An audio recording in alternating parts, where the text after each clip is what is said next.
Alors, une vidéo pour expliquer le TP numéro 6 qui fera partie des 4 TP tournants qui vont bientôt arriver. Donc, dans ce TP numéro 6, on va doser les protéines par la méthode Kjeldahl et dans le lait et doser les protéines par la méthode Gornal dans le blanc d'œuf. Alors là, dans cette vidéo, je vais m'attacher à l'explication du principe de la méthode Kjeldahl, le principe général. Donc, on veut doser les protéines dans le lait par la méthode Kjeldahl, qui est une méthode vraiment très spécifique et utilisée encore fréquemment. Alors, c'est une méthode qui n'est pas simple du tout à expliquer. Il faut vraiment un petit moment pour bien expliquer. Dans le lait, il y a différents éléments constitutifs. On retrouve des glucides principalement sous la forme de lactose, des lipides, des protéines, des sels minéraux, des vitamines, du calcium, du magnésium. Donc là, ce qu'on veut doser, c'est les protéines dans le lait par la méthode spécifique Kjeldahl. Alors, le principe général est expliqué dans le document 1 avec des petits schémas explicatifs des appareils, mais voilà, une explication plus précise et judicieuse. Alors, dans un premier temps, donc voilà mon document, voilà. Dans le lait, nous avons de l'azote sous deux formes différentes. De l'azote protéique et de l'azote non protéique.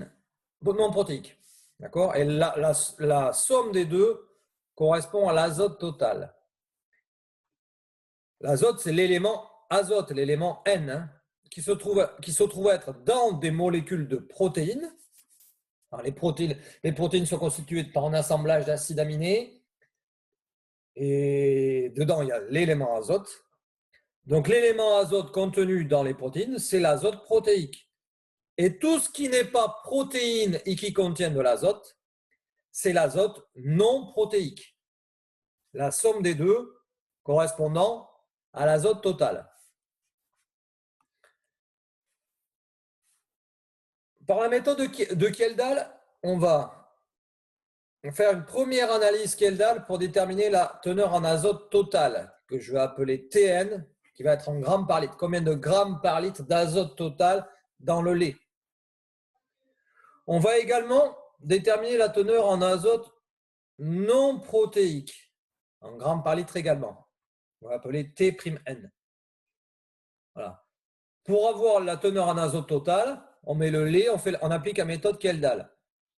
Et on a l'azote total. Parce que la méthode Kjeldahl, en fait, permet de déterminer la teneur en azote d'un échantillon.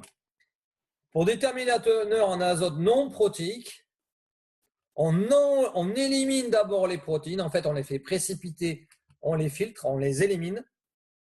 Et le filtrage restant est dépourvu de protéines. On applique la méthode Kjeldahl et on détermine la teneur en azote non protéique du lait, puisqu'on a éliminé les protéines.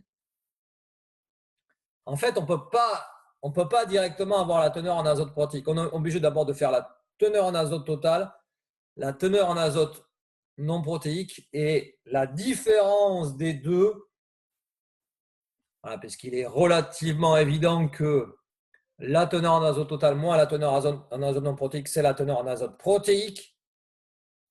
Voilà, j'espère que ça vous paraît évident. Donc, pour avoir la teneur en azote protéique, ça moins ça, Tn moins T'N. Bon, ce n'est pas en fait la finalité. La finalité, c'est avoir la teneur en protéines. Mais on est obligé de passer par ces histoires d'azote total, protéique, non protéique, parce qu'on ne peut par la méthode Kjeldahl, en fait, elle ne permet pas directement de doser les protéines, elle permet de doser l'azote. L'azote total plus l'azote non protéique. La soustraction des deux nous donne l'azote. L'azote total moins l'azote non protéique nous donne l'azote protéique. Et après, on passera à la teneur en protéines en grammes par litre. Attention, pour passer de la teneur en azote protéique à une teneur en protéines, ce n'est pas la même chose. Il n'y a pas égalité entre les deux. Hein. Dans une protéine, il peut y avoir plusieurs azotes. Donc la teneur en azote protéique, ce n'est pas égal à la teneur en protéines. Bon, on verra comment on fait ça. Ça fera l'objet d'une question. Donc déjà, la méthode qu'elle donne, bien comprendre qu'elle détermine la teneur en azote et qu'elle permet de remonter après des calculs à la teneur en protéines, et c'est ce qu'on cherche, la teneur en protéines en passant par la teneur en azote totale, non protéique, puis protéique, comme je viens de l'expliquer. Ça, c'est le premier point. Le deuxième point, c'est le principe général. Donc, il y a une succession de réactions chimiques qui vont être réalisées, dont le principe général, et je vais leur expliquer précisément à droite, là, les différentes étapes qui sont expliquées dans le document 1, ici. Voilà. Alors, dans un premier temps, qu'est-ce qu'on fait? Donc, en fait, ces 4 étapes vont correspondre à une méthode Kjeldahl que je vais appliquer à l'azote total. Je fais les 4 étapes. Et à l'azote non protéique, où je fais les 4 étapes, mais pas sur la même chose. Pour l'azote total, j'applique 4 méthodes directement au lait. Et pour l'azote non protéique, j'applique les 4 étapes au lait débarrassé de ses protéines. Alors, pour une méthode Kjeldahl, qu'est-ce qu'on fait? On fait 4 étapes. Donc, première étape, je mets l'échantillon. Je mets par exemple du lait, si je me réfère à l'azote total. Dans le lait, il y a plein de molécules qui contiennent du carbone, de l'oxygène, de l'azote, de l'hydrogène. Attention, ça c'est une pseudo-équation bilan. Hein.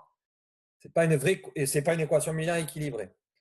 Je chauffe très très fort, plus de 400 degrés Celsius, en milieu très acide, en présence d'un catalyseur. Je chauffe longtemps.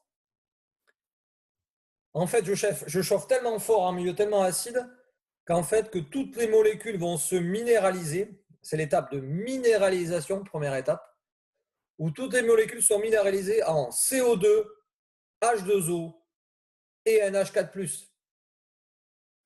Tout va se transformer en ces molécules-là à l'arrivée. Quel est l'élément important dans tout cela? C'est l'élément azote N. N, si vous avez bien compris ce que j'ai expliqué juste avant, la méthode Kjeldahl permet de déterminer la teneur en azote N. Donc l'élément azote du lait va se retrouver intégralement sous la forme de NH4+.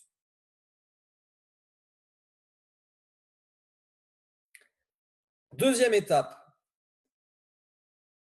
Après la minéralisation, donc bien sûr, pratiquement, enfin, d'un point de vue expérimental, on va refroidir. Et une fois qu'on aura refroidi, on va rajouter de la soude. On va passer en milieu basique pour transformer les ions NH4+ en NH3 selon une réaction acido-basique assez simple, hein, échange de H+ entre NH4+ qui proviennent de la première étape et les ions H- apportés par de la soude. Donc NH4+ se transforme en NH3. Non, je n'ai pas souligné H au moins là. Voilà, donc l'azote qui était là se trouve sous forme de NH4+, puis sous forme de NH3. À chaque fois, on supposera les réactions totales, en tout cas dans un premier temps. Donc tout l'azote de départ se retrouve sous forme de NH4+, puis sous forme de NH3. Alors pourquoi faire cette étape-là? C'est l'étape d'alcalinisation. Alcalinisation, ça veut dire passer en milieu basique. Pourquoi faire cette étape-là? Parce que le NH3, c'est une molécule qui est très volatile, contrairement au NH4+. Pour pouvoir doser l'azote, il faut bien comprendre que au départ, tout est dans le milieu réactionnel. Tout ça s'est mélangé dans le même récipient. Verrerie, en fait, ça sera un grand tube en verre qu'on appelle matra, tout sera mélangé. Et là-dedans, il y a du NH4+, puis du NH3. Mais pour pouvoir le doser, pour pas qu'il y ait d'autres espèces qui interfèrent dans le dosage, il faudra extraire le NH3 du milieu réactionnel et pour extraire l'azote. Et extraire NH4+, c'est extrêmement difficile parce que c'est peu volatile. Donc on transforme NH4+ en NH3.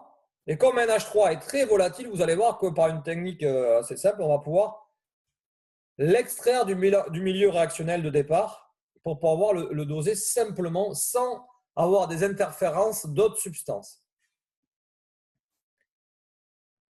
Donc, c'est la troisième étape. La troisième étape, c'est l'extraction à la vapeur d'eau, l'entraînement à la vapeur d'eau plus précisément. Donc, le NH3 qui est là, je vais envoyer de la vapeur d'eau qui va entraîner le NH3 sous forme gazeuse, puis qui va être piégé dans un autre récipient. Alors ça, il faut l'expliquer grâce à un petit schéma, grâce à ce schéma-là. La minéralisation se fera dans cet appareil-là, un bloc chauffant tout simplement, où on met le mélange qui chauffe et les vapeurs retombent, un peu comme un chauffage à reflux. Ça, c'est le minéralisateur. Et le distillateur, là, voilà, là-dedans, vous avez du NH3.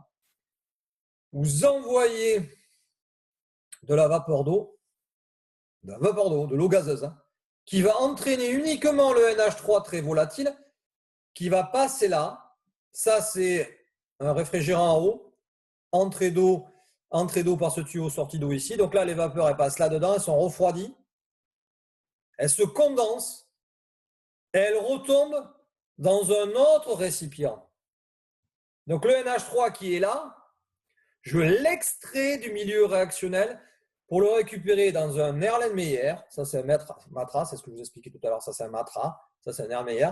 Et le NH3, je l'extrais du milieu réactionnel pour après le doser facilement. Dans cet Erlenmeyer, je vais mettre de l'acide borique.